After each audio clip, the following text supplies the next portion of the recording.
Trahedya sa kalsada. 3 po ang nasawi matapos tumagilid ang isang truck at mang-araro ng 5 sasakyan sa Batasan San Mateo Road sa Quezon City.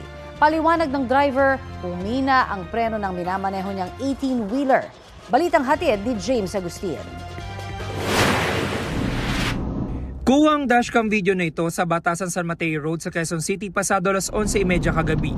Sa palusong na bahagi ng kalsada, makikita ang pagsulpot ng isang truck na mabilis at takbo.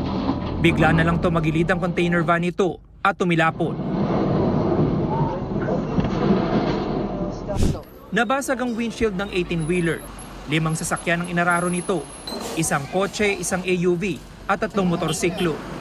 Natumba rin ang poste ng ilaw sa Center Island at bumagsak ang bubong ng isang waiting shed. Sa lakas po ng pagkakabanggay, kumalas itong container van na ito mula dun sa truck at nagdire-diretso yung tractor head. Dito sa waiting shed, binangga ang ilang pang mga sasakyan hanggang sa huminto na yung truck sa bahaging iyon ng kalsada. Dead on the spot ang 38 anyos sa lalaki na naghihintay ng masasakyan sa waiting shed. Ang isa pang nasawi sa di kalayuan ay hindi pa tukoy ang pagkakakilanlan. Isinugod naman sa ospital ang 49 anyos sa lalaki na nakaangkas sa motorsiklo pero idineklarang dead on arrival.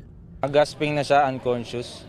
So mayroon siyang sugat sa likod ng ulo and namamaga na rin. So mayroon siyang ibang gas-gas, avulsion sa kaliwang siko.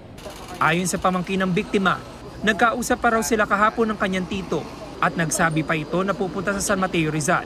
Sakit para sa akin mawalan ng tiyuhin kasi parehas lang naman kami bumubuhay sa lolo ko, sa pamangking namin.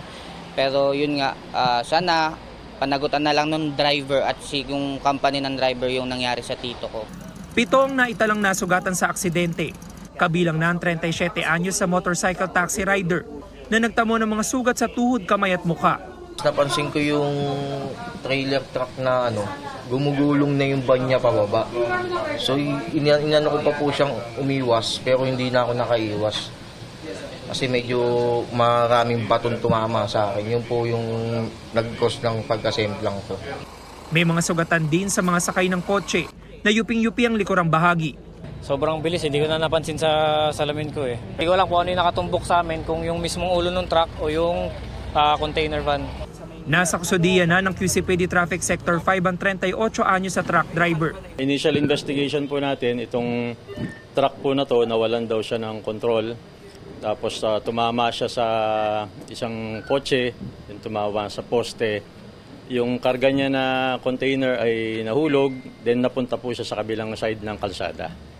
Ayon sa truck driver, galing silang Maynila at magde-deliver sa Marikina.